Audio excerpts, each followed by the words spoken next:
Hello, everybody, and welcome to episode number 98 of Confessions of a Market Maker. I'm your co host, Ray, aka All Day Ray, aka Chief Ray Strongbow. And I'm joined here by my suave co host, former market maker of 20 years and current day retail trader. Brilliant, amusing, friendly, enlightening, great storyteller. He checks more boxes than a gynecologist. The proper villain, JJ. How's it going? Oh, we're gonna get complaints about that one, but that was good. Good, brother. I'm good. I'm good. Well, that's why I kept that one for the podcast just between me and you. Exactly. But oh man, doing Oh good, man, man. doing good. Merry Christmas and all Merry that. Christmas. I'm getting close to that, so we figured we do a podcast here because we had some interesting, I guess, news developments on Fintwit, SEC charges. What I see they're calling Fintwit bros, JJ, and $100 million pump and dump scheme from the Atlas trading Discord. Now, I kind of try and like block out most of the noise on Twitter and like keep like a narrow following. So I wasn't really too familiar with any of these people. Were you aware of some of these people beforehand? I was. I unfortunately one of the stocks that they were pumping, one of my friends got involved with to the tune of about three or $400,000. And it was that WISH. And I kept telling him that this thing is gonna go to zero. And the stock went from, I think he was long in the 12s or the 14s, and it went to 65 cents. Uh, it was just, I just looked at the filings, and within 20 seconds, I knew that it was a dilution pig. And a dilution pig is when the company is issuing itself cheap or free shares. Mm-hmm. And, then you'd see this guy who was pretending to be, uh, he was pretending to be like somebody else that he wasn't. He was using a fake name, pumping it. He was, like some guy that was what was he, a Hollywood actor or something like that from a TV show, and he had taken on his persona, and people were buying the stock. And I said, the first thing I said when I saw these guys, I said, wow, these guys are good criminals, because they're showing they bought a million shares. They show a position of a million shares, but they don't actually show the buy transactions like the tickets, Mm-hmm. right? So 9 times out of 10, that means that they've gotten that million shares for free to pump the stock, and they're going to sell that into your buying, and they don't disclose it, which is a clear violation of Rule 17B, which is the disclosure. The SEC is really clear about this stuff. I know because I've tangled with them, and because I wrote a disclosure, it got changed, and my partner changed it before we went to press, and I got tagged with the 17B violation. So I happen to know this intimately. As long as you tell people, look, I own this position, you're going to buy, I'm going to sell into your buying. If you tell people that, that disclosure is okay, right? But these guys are pretending that they're buying a million shares, 10 million shares. They're getting S8 stock to promote, which is also illegal. And it's just a nightmare. It's an absolute nightmare. They're just, and people are, because now all these people are going to call me, what do they call it, a FUD or something like that? Yeah, yeah, yeah. But it's just, I hate to say it, but we live at an age where people are very gullible, you know, and these guys come along and they're showing, as soon as you see a picture of somebody standing in front of a Lamborghini, that's, we've got a guy in our trading room, who sold a prop firm. The guy's close to a billionaire, drives a Toyota, right? Uh, you know, it's it's okay to have nice things and everything like that, but people got to give their head a shake. And then I saw that these guys were being promoted heavily, and they got my buddy really bad because they got him on another deal. They said, hey, look, this wish didn't turn out. Load up on this other one, and we'll make it up to you. And that's a classic stock promoter thing, right? Mm-hmm. If I have a deal and it does badly, I'll try on my next deal to get free stock for the people who got hurt, so they can at least make some of their money back, right? And if you try to do that, then that's a different story. But if you tell them to buy the stock, it's gonna, I'll make it up to you. You buy the next one. That's a clear sign, right? And that's how they just keep rooking people into this. And they're just dumping stock that they got for free. That thing's 51 cents now. It went from $32 to 51 cents. And it was just sickening to watch people lose their money. Uh, and keep believing these guys. The weirdest thing was the price kept going lower, and they kept thinking that. And there were some clever people too, like some people who had CFAs, some people who have worked in the business. They were gung ho on this stock, and I was like, folks, this thing's got a S8, for like hundreds of millions of shares, uh, which means basically stock that is free, right? Stock that a company can uh, issue to consultants, quote unquote consultants, and they can sell that, and it's dilution of the worst kind, and it's called S, like the letter S and the number 8. And when they have these huge S8 filings, that stock is equity-based compensation. And real companies will use that stock. But I mean, back in 2020, their S8 on that WISH was 315 million shares. All of that stock hit the float. Mm-hmm. Right? There's no reason for a company to issue that kind of an S8 of that size. You look at companies like Palantir and Piton, they have S8s that would choke a dinosaur. You wonder why the stocks never go higher. They're just adding to the float every day. Mm-hmm. Crazy, man. It's like a golden age right now for scamming. Oh, I guess with just the internet and just the timing of all this. it's just Uh, crazy. yeah, and just so the listeners just for their knowledge if they're not aware of this. So this was they're called the Atlas Trading Group, or I don't know, they had some Discord. I guess they were giving out alerts.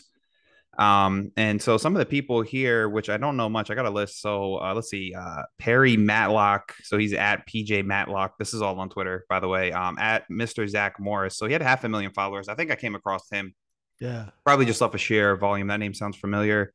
We got Oh Hey Tommy, Notorious Alerts, Hugh Henney. That sounds familiar. 24 from Jersey. I don't know. Laid back and ultra calls.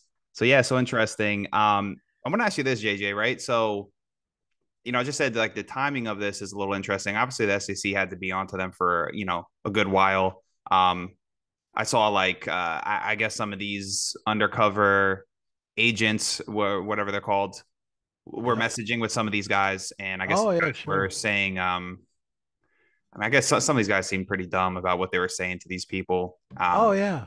Yeah. They were very They brazen. They were like yeah. taunting the SEC. It looked like they were Yeah. very brazen with all of this. I want to ask you this though, like the timing of this is very interesting, right? Because we're coming right off of like this FTX like Yep. type of scandal. Do you think the SEC like chose to like crack down on them now because of just like they needed a win under their belt, or uh, I think they finally had enough to build a case. I mean, it was these guys were blatant in the way they were not only taunting the regulators, but just the way they were doing it. So I don't really understand. I do understand how an SEC agent and these guys work and build cases, but the problem is that they take these guys down after they've taken people down for a couple of $100 million. yeah. They don't step in when it's happening, right? They let it happen. They let people just lose hundreds of millions of dollars. Then they step in. There's no preemption. They don't ever question the companies. These things trade ungodly amounts of volume because now with the internet, you can bring retail in. I mean, when I was doing deals, I wish I had the kind of buying that these guys bring in. Oh my God. I Mm-hmm. mean, you could sell 50, 100 million shares of stock a day into this buying and just walk away. I mean, the people behind these companies who use like these are the knuckleheads who made 100 million. Somewhere out there are people who had cheap stock in these companies that took them public who are walking away with billions of dollars. And because they disclosed their ownership and they registered the stock properly, right? Um, they're getting away with it, right? These guys are the chumps that you hire to help you offload your paper. We call stock paper in the old days because we had to deposit paper certificates. But it's and we're going to catch a lot of heat from this because these guys have a lot of fans and people who love them even after they've taken 300-400 grand for them. They like them. Uh, and that's okay. I guess that's Stockholm syndrome or something like that. You get emotionally involved with the person that abuses you. And it's the same thing with this FTX goon. I've worked in the brokerage industry and I've been around since 1993. And the owner of our brokerage firm was 65 years old. His sons ran it. But you try and tell me he didn't know where every single penny was, right? This SBF guy is saying, "Oh, I don't know where the money is." Oh, come on! If you believe that, I got oceanfront property in Saskatchewan to sell you. Like seriously? Yeah. And these guys are even. I mean, these guys are a low level version of that, as opposed to billions. But they tagged 100 million, or so. That's a fairly decent score. And the fact that they were so brazen and sloppy about it, I hate to speak ill of regulators, but come on, guys, you guys got to wake up. I don't know what the heck you guys are doing in your office every day, but if you see a volume alert go off or something and it's trading, you know, $100 million worth of stock a day and the price is going down, generally that's a clue that someone's dumping a lot of paper into the buying. It Mm-hmm. doesn't take a rocket scientist. I mean, you don't need a degree in thermodynamics to figure that one out, or string theory. It's like, come on.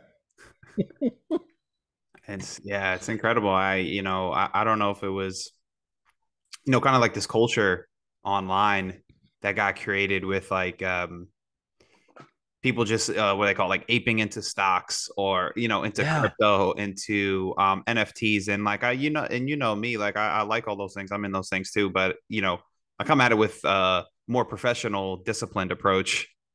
Um, where there's this culture that was promoting that like yeah, we're all gonna jump into something, things are gonna pump, it's easy money, and we know that's not the case, and I guess like over the past couple of years, people have been conditioned to this and to, like you said, probably overlooked probably some obvious signs Yeah. to where you shouldn't be following certain. I mean, you shouldn't be following anyone first and foremost. You should be developing No, your own thoughts and your own system. But exactly. You need to develop your own strategies and back test them and trading is a job. And I always say to people, if you ran a business, you wouldn't dream of doing 90% of the things that retail traders do, yeah, right? If you owned a sandwich shop, you would turn the lights off at night.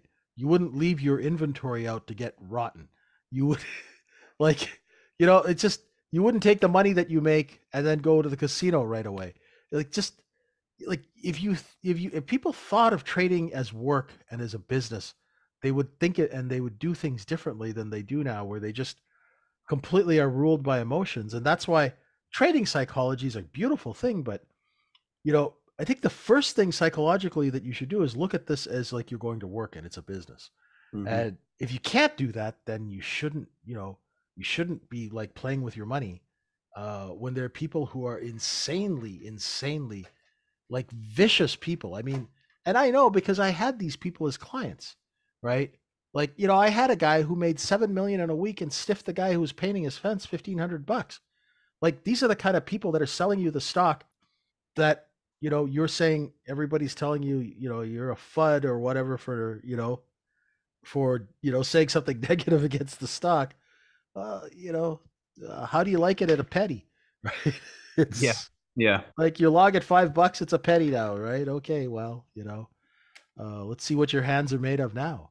you know um yeah, yeah, like it's just a little, it just we had low interest rates for 15 years, and so we just lost all common sense you know yeah, yeah. No, no, no diamonds on those hands, no more. Yeah, you'd be lucky if you pay for cubic zirconia, for God's sake, No. after some of these runs. Oh my Yeah. God. Yeah, yeah. So just a quick shout out to the sponsors of this podcast, Apex Trader and Top Step Funding. Any listener of this podcast that has the skills to pass an evaluation can become a prop trader fully funded by either Apex or Top Step funding. Our own Micro E futures trading community has many members who are now fully funded. There's no need to trade with your own money. Keep 90% of the profits. To learn more, you can visit microefutures.com. It's been good to see JJ. Oh, We got some traders doing well with that program. Yeah. I love these funded trader programs for that, because what they do is they give you boundaries, right? And they make you work in a work type environment, because the problem with retail trading is you don't have a compliance officer, you don't have a credit and compliance, you don't have an owner of a firm. You're sitting there in a room by yourself. These people will help give you a structure, other and also using other people's money to learn is good. And the funding process and the evaluation process teaches you discipline, right? And that's really important for people, because an undisciplined trader, oh, is a dead trader. Mm. And that's why I think their programs are absolutely wonderful. Top Step and Apex. Yep, absolutely. Shout out to them. Yeah, I never thought of it like that too. Yeah, it gives some good structure, like you said. Like being Yeah. you don't have compliance, you don't have all that other stuff. So Oh yeah, yeah. I mean, to be like when you're sitting on a trade desk, like it. Let me be rude for a sec. You've got a compliance officer, a credit officer, and the owner of the firm. They basically they have their hand up your ass all day, right? You like, I mean, when you start out and you want to take a breath, you got to ask permission, right? Because they know that one idiot could blow up an entire firm that's 150 years old, right? Because of risk management. And so they are on you, like they're just on you. And that's the problem with retail trading. We don't have that structure. You don't have anybody going, what are you, high? What are you doing that for? Right. mhm. And, and give you a shot in the head and go, hey, don't do that. Right. This is the closest thing to that you can find, uh, in an environment where you can learn and grow. And we help people, we help people with that. And I think that's a great thing, because retail trading needs structure. Absolutely good stuff. Good stuff. So back to this. I got one last thing to ask you here. About this Atlas Trading Group. Oh, I guess two more things. One, so what are these guys facing fines or jail time? Like what are they? I am not sure, if I haven't actually read the complaint yet. I know that they'll be looking for civil penalties. But if the FBI is involved, there is criminal stuff in these things. Uh, if they were doing any kind of wash trading, if they were, things can get pretty ugly pretty fast. It's not a good idea to try and screw with the authorities in this climate. Even though they were slow to get it, these guys are in trouble, right? And if you get criminal charges against you, dear God, it's just, you're looking at jail time. And for some of the stuff that they were telling people, I really think, and I look, everyone's innocent until proven guilty. So let's say that so we don't get sued. But if these guys were doing what they were really doing, and I saw evidence of it because I had a friend of mine who got sucked into their complete BS, and it cost him, like he's a rich guy, but still, a $300,000-400,000 haircut, that's not fun, you know. Uh, Not fun at and, all. it's just wrong. Yeah. So I guess I hope the listeners. I would like to think the listeners of this podcast they don't get fooled by these type of charlatans, by these people on Twitter. But for those who maybe did get hurt or are new and don't know how to spot, someone, an expert from a fraud, what maybe some tips would you give to people to, just be on the lookout for people like this? Disclosure, right? If somebody is recommending an investment to you, they need to tell you where they bought it, how they acquired those shares under Rule 17B of the SEC, the Exchange Act of 1933. They need to tell you where they got the shares, whether or not they've been compensated with free stock for telling you to buy the stock, right? Now, because these people might have been compensated with what we call S8 stock, which is illegal to issue that for investor relations purposes, they probably weren't going to disclose it, right? And how that works is, say you have a public company, I'm a promoter, and I'll go, hey Ray, you flip me 1 million shares, right? I'll bring 10 million shares worth of buying in if you give me 1 million shares. Stock's $2 or $3. Now, because I can't take that down. I'll get like my cousin to come to you and be your consultant for business development in quotations. Mhm. You'll issue him that stock, and I'll go to work, and this is how, or they'll have some sort of a corporation that they don't that they control through what we call a rat hole, Jordan Belfort's term, which is a nominee. And this is how this world works. And it's disclosure. They should have, and it's usually in really fine writing under an investment idea. It should say we have been paid $100,000 by a third party shareholder to to advertise this stock, right? If we've been paid in stock, we disclose how much stock we've got, and we will sell it into your buying, right? But nobody wants to say that because but that's the truth. They're selling it to everyone's buying. This is the most common thing, and it's been going on since the beginning of markets. You Right. know, Yep. these guys Yep. just Nothing got new away under the for it. sun, right? No kidding. They just got away with it for quite a long time. You know. Yeah. Yeah.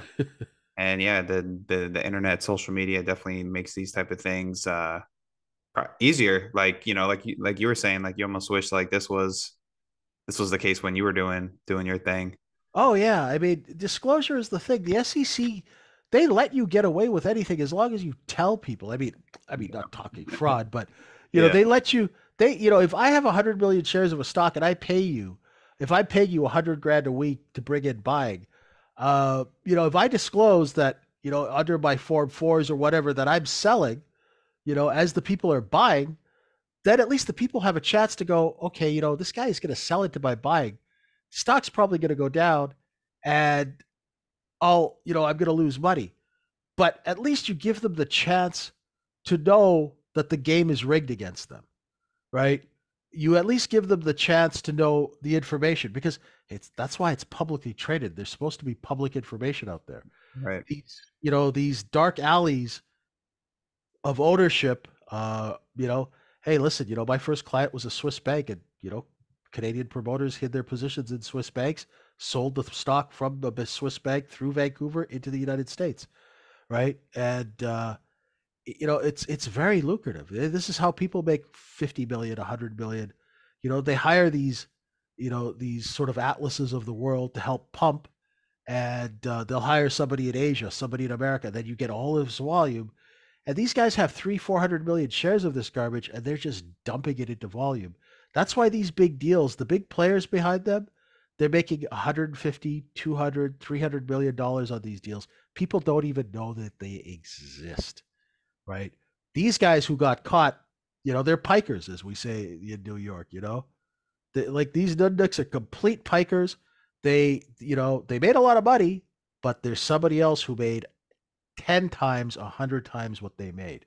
And Hmm. those are the people who have that stock at almost zero cost basis. Yeah, and they don't want us to know about them. we don't No, we don't hear about them. no. And I know me and you've talked about it. It's just, like with social media and stuff like that, just the people being brazen, the people being flashy. Um, it's like usually the wealthy ones are the ones that are really doing something. They don't want to be known, right? They want to be No. real quiet in the background. Oh yeah, exactly. They're quiet, right? They got these idiots out there, pumping away. These guys are sitting in, they're sitting in St. Bart's, and they're just quietly selling 10 million shares a day into this buying. I know because I was the trader who sold the 10 million shares. Mhm. That's why I know, right? I wasn't the pumper, but my client would call me up and he goes, "Oh, the paper route's starting, JJ." Right? That's all they need to say. Then I call all my market makers and say, "Show me bids. I'm a seller." Mhm. Right? And then I would cut the supply when the stock got too depressed, let them come up, and let them start nibbling again. And when the ducks are quacking, we feed them. You know, Mhm. it's that's the game. That's that game, and it's just being done with so much more money now. It's crazy. The dollar amounts are just crazy. Mhm. Sure is. Sure is. So, listeners, do your own develop your own thoughts, develop your own trading strategies.